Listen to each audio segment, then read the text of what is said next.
Kita ini hidup di zaman sains, konservasi, kemajuan teknologi, tapi ada salah satu bunga di pegunungan itu yang justru semakin dekat dengan kepunahan. Iya. Jadi ya di beberapa tempat sudah dilindungi, tidak boleh diambil, itu juga ada, yaitu bunga Edelweiss. Nggih. Edelweiss ini sering dipandang sebagai objek foto, terus simbol romantisme dalam pendakian, kan begitu ya. Terus ya ada yang menyebutnya bunga abadi, simbol dari keabadian, kan begitu. Namun dalam nilai lama, Edelweiss ini adalah sebuah penanda batas hidup. Edelweiss tumbuh di wilayah ekstrim yang tidak dimaksudkan untuk dieksploitasi. Gitu loh.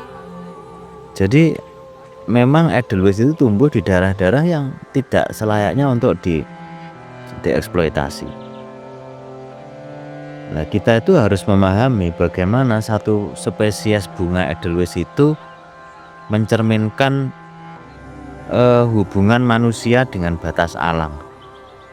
Apa batas alam itu? Batas ketinggian, kesadaran, kan begitu. Karena Edelweiss itu tumbuhnya tidak di tempat biasa. Dalam kosmologi Jawa, wilayah puncak gunung itu adalah wilayah yang sunyi. Wilayah sunyi itu biasanya identik dengan tempat di mana manusia itu berada pada fase eling lan waspada. Jadi Edelweiss itu tumbuh di tempat-tempat sunyi, di mana tempat-tempat sunyi itu identik dengan kondisi manusia untuk eling lan waspada. Pak. Ketinggian 2000 mdpl ke atas, Pak. Iya, itu kan tempat-tempat yang sunyi itu. Edelweiss Jawa itu disebut bunga abadi bukan karena ia hidup selamanya, tapi karena bunga ini tidak cepat layu atau membusuk. Jadi dia tidak cepat layu atau membusuk. Kenapa? Karena secara ilmiah permukaan bunga dan daun itu dilapisi oleh trikoma. Trikoma itu rambut halus itu loh, putih itu loh, di daunnya.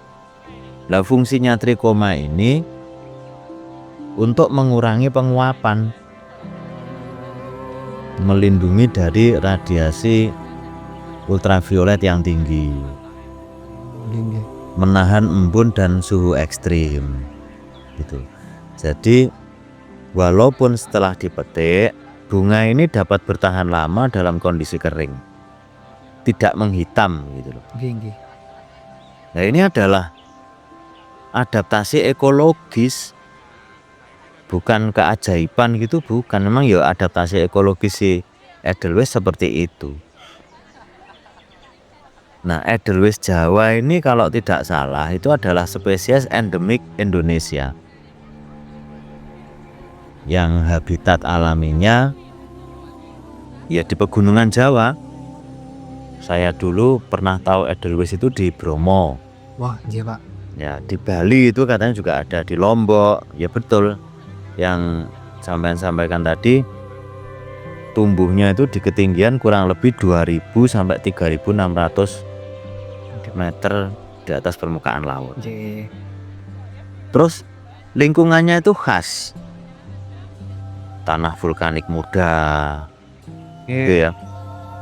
Area terbuka pasca erupsi, seperti Bromo itu kan ya kaldera atau itu ya. Nah, iya Pak. Terus suhunya rendah, anginnya kuat, dengan sinar matahari yang intens.